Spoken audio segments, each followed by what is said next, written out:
საქართველოს მომავალი ევროკავშირის წევრობა და ამ მიზნის მისაღწევად ქვეყანა ყველაფერს აკეთებს. შესაბამისად, ქვეყანამ ყველა პარამეტრით კანდიდატის სტატუსი უნდა მიიღოს. ეს მთავარი გზავნილია, რომლითაც ევროპარლამენტში საქართველოს დელეგაციამ შეხვედრები გამართა. ქართველი კანონმდებლები ევროპარლამენტში ყველა პოლიტიკურ ჯგუფს შეხვდნენ და კომისიის მოთხოვნების შესაბამისად გატარებულ რეფორმებზე იმსჯელეს. პარლამენტარების უმრავლესობა ფიქრობს, რომ საქართველოსთვის კარი ღია და შესაძლებლობების ფანჯარაც გახსნილია. ქეთევან ქარდავა სტრასბურგიდან. მართულ გუნდს აქვს იმედი, რომ წლის ბოლოს პოლიტიკური გადაწყვეტილება ევროკავშირის წევრი ქვეყნების ლიდერების დონეზე იქნება საქართველოს ევროინტეგრაციის სასარგებლოდ, რაც ნიშნავს იმას, რომ საქართველო მიიღებს წელს კანდიდატის სტატუსს. ჯერჯერობით მოლოდინია ყველა ევროპულ ინსტიტუტში ევროკომისიის ანალიტიკური ანგარიშის მიმართ. პარალელურად, როგორც დეპუტატები ამბობენ, ისინი გააგრძელებენ აქტიურად თანამშრომლობას ყველა ევროპულ ინსტიტუტთან, რათა გადაწყვეტილება მიიღონ იმ რეალობიდან გამომდინარე, რაც არსებობს საქართველოში, ფაქტებზე დაყრდნობით და გამოასწორონ ის შეცდომა, რომელიც საქართველოსთან მიმართებაში გასული წლის ივნისში დაუშვეს.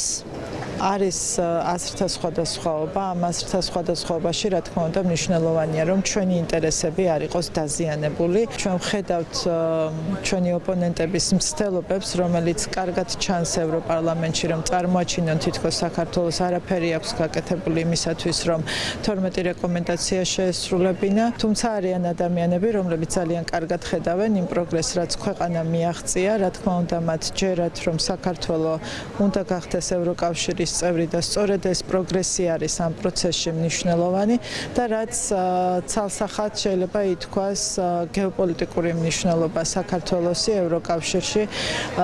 ეს არის ის, რასაც ევროპარლამენტარების ნაწილი ძალიან კარგად აცნობიერებს და ამ თვალსაზრისით თვლიან, რომ საქართველოსთვის კანდიდატის სტატუსის არ მინიჭება იყო შეცდომა და ეს შეცდომა რაც შეიძლება სწრაფად უნდა გამოსწორდეს. ყველა პირობა არსებობს აიმისოთ, რომ ის შეცდომა, რომელიც შარშან იქნა დაშვებული, წელს უნდა გასწორდეს. არც ერთ შემთხვევაში არ უნდა დავტოვოთ მანიპულირებული შტაბ-ჭრილებებისთვის არავითარი სივრცე და ძალიან მნიშვნელოვანია, რომ რეალობას კარგად ხედავდეს მთელი ევროპა, რომ საქართველო იმსახურებს კანდიდატის სტატუსს. ამ თვალსაზრისით ჩვენი ოპოზიციის მხრიდან შემოთავაზებული რიტორიკაც, რომ ხალხი იმსახურებს, რასაკვირველია ტოვებდა სივრცეს, რომ ინტერპრეტირებული ყოფილიყო იმგვარად, რომ ქვეყანაში არსებობს რაიმე კომპონენტი, რომელიც არ იმსახურებს კანდიდატის სტატუსს და რეალურად ერთის მხრივ ღია რა თქმა უნდა კარი და მეორეს მხრივ გვაქვს რეალური მზადყოფნა და შესაძლებლობა, რომ თანამშრომლობის შედეგად ყველა დავარწმუნოთ, რომ საქართველო რასაკვირველია არც ერთ სხვა სახელმწიფოზე ნაკლებად არ იმსახურებს კანდიდატის სტატუსს. მთლიანად საქართველო.